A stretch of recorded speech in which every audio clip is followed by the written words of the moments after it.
We wanted to commune with these leviathans, acknowledge that whale lives matter, perhaps even get a chance to pet them and reassure them of our affections.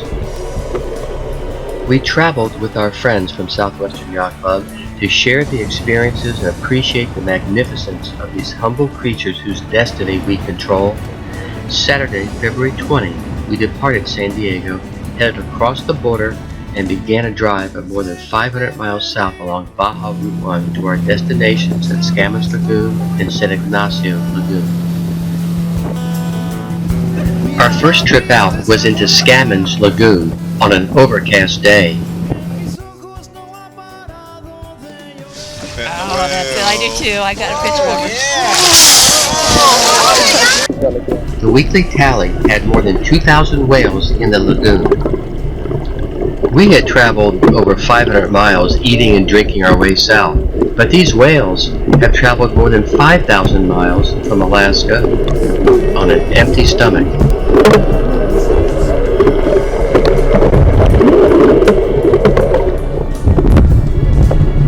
These calves were born about 2 months ago and drink about 50 gallons of mother's milk each day.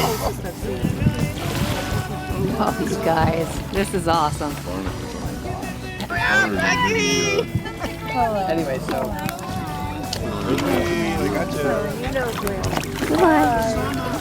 Next day, we traveled to San Ignacio Lagoon over roads partially damaged by a prior hurricane.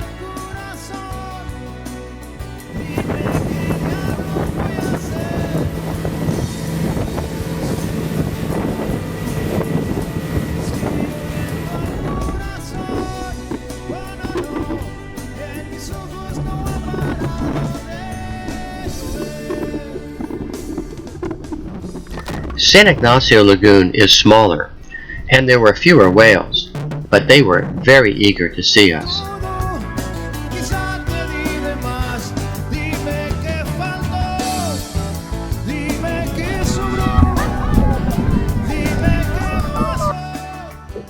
We took a short break for lunch, and then headed right back out again.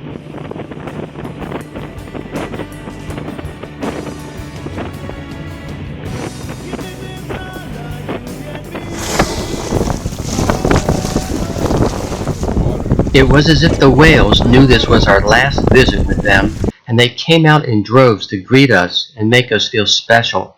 To touch a whale is a gift. Their skin is soft and supple, pliant to your touch, yet it must be very strong to hold up to the grip of barnacles to be thrust against the sea bottom.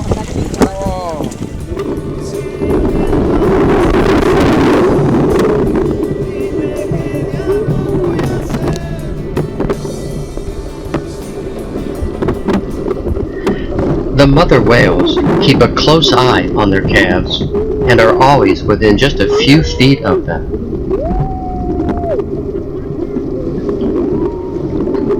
We quickly got used to being drenched by whale spouting.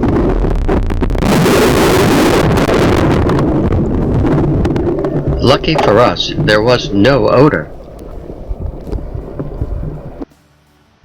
The next day, we headed out to Scammon's Lagoon again under brilliant sunshine.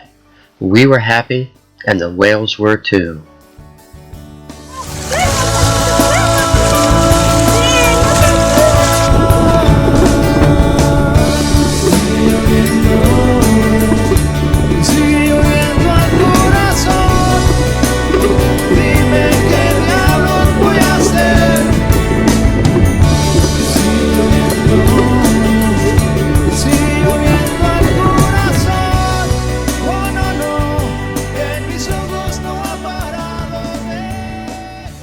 First, they came by and took a good look at us, and then they all came over and wanted to be petted.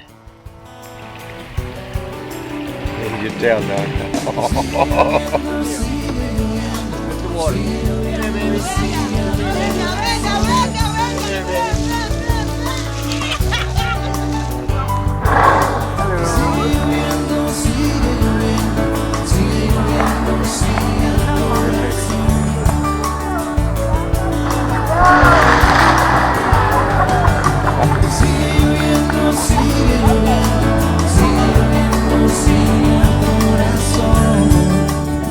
There is something special in making a connection with the largest living mammal on the planet.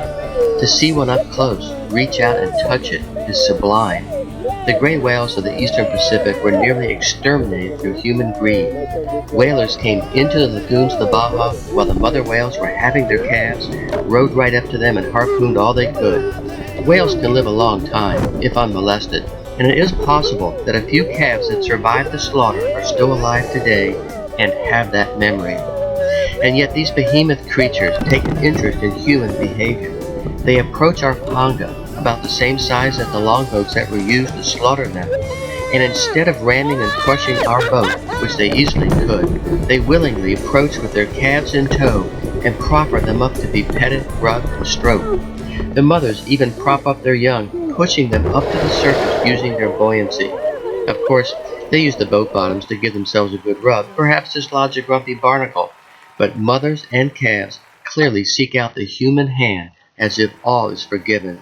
This was the experience I sought, to be in the company of great whales, take in their majesty and pay reverent homage to creatures so large, yet so gentle, and perhaps pet the new generation and ask forgiveness for all of mankind.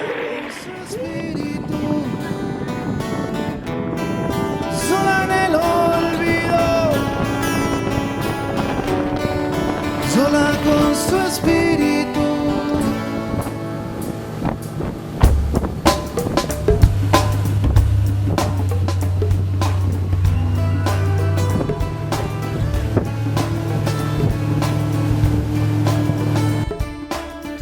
Unfortunately for us, it was time to say goodbye to these wonderful creatures and head back north.